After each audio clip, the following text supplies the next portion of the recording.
First of all, if you know me, you know that the main things from my desk setup from last year, 2023, will still apply in the year 2024. But I did make some adjustments which I would like to share.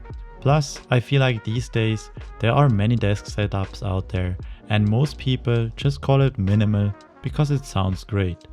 With that being said, let's get into a real desk setup from a minimalist. First, I would like to start off with the thing I personally call a desk.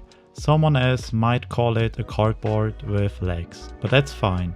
It's the cheapest option from IKEA with just a small tabletop and 4 legs, which I consider the bare minimum amount of legs for a table, therefore I couldn't go more minimal here. I would like a better one, a standing desk for example, but this one does its job fine. What came a bit annoying since I changed my chair is that for the most ergonomically comfortable position of my chair, the table is just 1 or 2 centimeters too tall. But as I said, it works. This is one of the most expensive parts of the setup if bought new, but I got it second hand. My chair is the Aeron from Herman Miller, which normally costs more than 1k, fully equipped as shown here. But as I explained in another one, which I will link below, you can easily get it for 500 bucks or less, which still makes it expensive, but worth an investment in my point of view if you work a lot on a desk. I see it as an investment in my health and it has paid off. The chair is adjustable in any possible way you can think of. It feels well built and will last me many years to come. The huge centerpiece of my setup is the Huawei Mate View. It would not be fair to compare it to an Apple Studio display, which is 3 times the price, but it does look very similar from a design perspective. I love the special 3:2 aspect ratio, which allows for so much more content to be displayed on the screen. At my 9 to 5 I have an average normal monitor, and Windows text and everything just feels more cramped on it.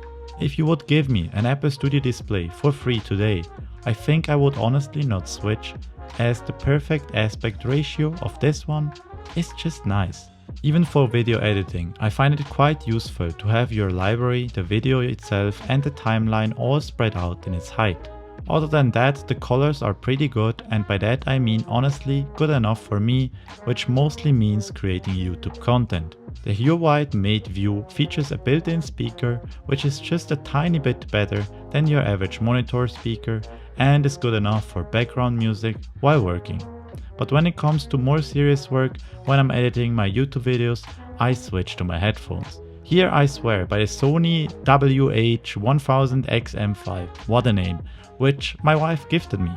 They are awesome as they are lightweight, have enormous battery life and sound awesome. Plus I can wear them on the couch, watch a good movie while my wife binge watches Love Island, and I don't have to hear any of that funky stuff. I also wear them during my 9 to 5 when I'm working from home, and I use the integrated microphone for calls. So far no one has complained or realized that I'm actually at home, which is a good enough feedback for me. The only drawback I could think of is that they don't pack down as small as the previous version, which I didn't have, but that's fine to me as they anyway stay at my desk 95% of the time where they are stored in their case. Tell me a laptop that's getting 4 years old and this year still edits 4K videos and everything, I personally throw at it. The ones who have been following me for a bit know it. I'm still rocking the MacBook Air M1 from 2020. I made a few videos about this laptop already and I will link them down below. This laptop still serves me more than enough and I don't see any reason to upgrade yet at all. At this point I'm very curious how long I can go with it or if I even have to write it down in my will. Anyway, jokes aside, if you're looking for a new laptop, this one now goes for about $700 and you can't do anything wrong with that purchase. The ports are limited on this laptop and this might not be an issue for you, but I fixed this with the purchase of the CallDigit TS3 Plus. There is a CallDigit TS4 out, but I didn't see the need to buy the new one, so I went with the old version for more than half the price at about $250. This one simply lets me connect all my devices, monitor, Lightbar, SSD, and for editing has easy front access if I need to charge my headphones or upload footage from my SD card. This thing has much more ports than I ever need, plus it feels like a tank. An additional pro, it also fits into the chrome aesthetic my laptop shares with the monitor. From the dock, a single Thunderbolt cable is connecting to my laptop, and the headaches of uploading footage from an SD card to an SSD card while having the monitor connected with just 2 ports and 3 cables are a thing of the past. Still going strong is my Magic Keyboard from Apple. At this point, you know all these YouTubers changing their keyboard more than their underwear? Well, I'm not one of these. I flip. I still have the same one. Anyway, what's there to say? I love it. I feel like my hands got used to it and I struggle typing on anything else. The travel time of the keys is short and that's just how I like it. The sound is good, not numb, not clicky, it's just right. Plus the battery life is insane. This thing does last forever. Paired with the keyboard, I use the Logitech MX Master 3S. The 3S stands for silent.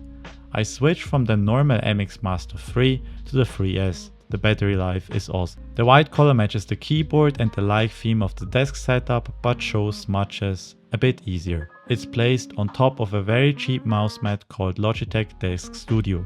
Now you can get this one for about 15 bucks. It has the perfect size for my tiny desk setup. I need a light for the desk setup as we don't have any lights in our bedroom where the desk setup is located, other than a closet light and 2 bedside table lamps. Additionally, because of the limited space on the desk itself, a monitor Lightbar seemed to be a great option. And it really was. 40 bucks and it's from Xiaomi, comes with an external remote that adjusts the brightness with a twist of a turn, as well as the light temperature if you press and turn at the same time. It's my first Lightbar, so I don't really have anything to compare it to.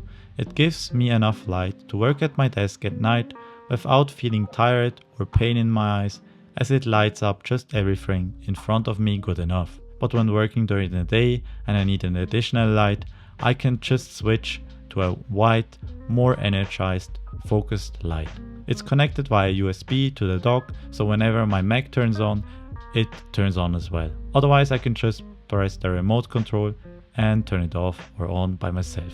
When editing videos, I start to generate a lot of video files that can pile up. And because the storage of my MacBook Air is very tiny, I use an older SanDisk 1TB SSD, which is my working drive whenever I'm editing. After a few projects, I import them to my new purchased NAS storage, where I only keep the thumbnails and the final video. I do not keep the project files anymore, as I don't see the point of it. And that's about it for my minimal desk setup in 2024. Thank you so much for watching. I see you next week and have a great one.